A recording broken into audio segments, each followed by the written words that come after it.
Hello दोस्तों, कैसे हैं आप सब। दोस्तों, आज हम बात करेंगे संकटी चतुर्थी की। तो चलिए दोस्तों, वीडियो शुरू करते हैं। पूजन करें जब चंद्रमा प्रकट हो जाए। दोस्तों, कलश भर लिया, उसके नीचे आखा दाना रख दिया, चावल गेहूं जो भी आप रख सकते हैं पूजन के लिए। उसके ऊपर पात्र अधिक रख दिया, जलाशय, फिर अपने में घी का दिया लगाकर पूजन भी कर लो। जो चतुर्थी का पूजन करने वाली होती हैं वो मही चतुर्थी का व्रत धारण करने वाली होती हैं, बड़ी बड़ी, और उसका नियम धारण करती हैं। चतुर्थी का जो पूजन करती हैं वो किस चीज़ के लिए होता है? केवल संतान, पुत्र, किसी चीज़ के लिए होता है। केवल संतान, पुत्र, परिवार, हमारा कुटुंब, हम जिस कुल में हैं, हमारा कुल वैभव की ओर बढ़े, संपदा की ओर बढ़े, और उसकी जो आयु है वो मतलब बढ़ती रहे। इसलिए ये बढ़े आयु, और मतलब जो भी है, और पूजन, इन सब के लिए ये होता है संकटी चतुर्थी का। अब बहुत ध्यान दीजिएगा दोस्तों, चतुर्थी के पूजन में जो आप आखा दाना रखते हो, यानी गेहूं वगैरह जो कुछ भी आप रखते हो, उसकी बड़ी महत्ता होती है, बड़ा महत्व होता है उस चीज़ का।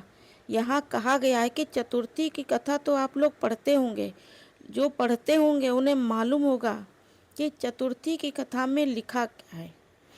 चौथ माता के व्रत का वर्णन किया गया है कि वो आखा दाना, यानी जो भी वो गेहूं वगैरह जो भी आप रखते हो, मान लो कोई ज़रूरी काम होता है तभी आखा दाना को रखा जाता है।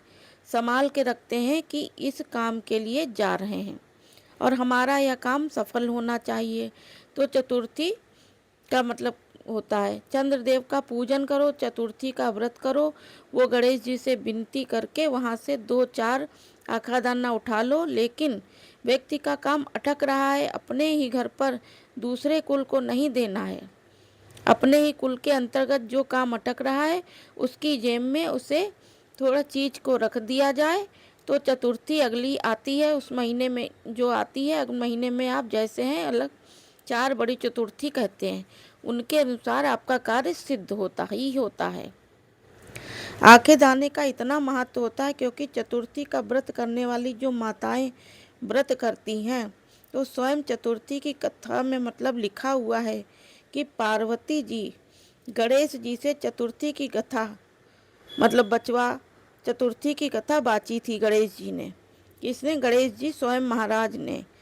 तो सुनी किसने थी? माता पार्वती ने। अब बाचने वाले थे गणेश जी और सुनने वाली थी माता पार्वती। तो चतुर्थी की कथा जब होती है तो उसको स्वयं गणेश जी बाचते हैं। तो व्रत कौन सुन रही है? माता पार्वती।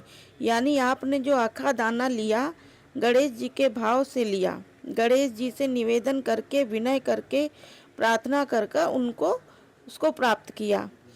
जितने मतलब आस्था चैनल है, कथा जो भी सुन रहे हैं, तो जितने इस छत्तीसगढ़ या पावन मतलब धरा में बैठकर जो सुन रहे हैं सावधानी से, वो ये सुनिए कि एक छोटा सा कपूर का टुकड़ा जब आरती में जलाया जाता है, तो ये कपूर क्यों जलाते हैं? इस कपूर का महत्व क्या है दोस्तों? कारण क्या है इस कपूर का, कि ये कपूर कौन है जिसको हम आरती में जलाने की ज़रूरत मतलब पड़ती है, और यज्ञशाला में जलाने की क्या ज़रूरत है? इस कपूर की पूजन में जलाने की क्या ज़रूरत है? तो लोग कहते हैं कि यदि कोई आरती में पूजन घर में एक कपूर का टुकड़ा आरती के बाद जब समर्पित करेगा, तो उसको अश्वमेध यज्ञ का पूर्ण पाप मतलब जो फल है वो प्राप्त हो जाएगा। पूर्ण फल प्राप्त करने के लिए कपूर का टुकड़ा आज भी आरती में जलाया जाता है। एक कपूर का टुकड़ा सुख का इसलिए हमारे यहाँ कहा जाता है कि कपूर का टुकड़ा मतलब जला दो, तो उससे हमें बहुत बड़ा उसका महत्व होता है दोस्तों। तो आज की दोस्तों वीडियो यहीं तक।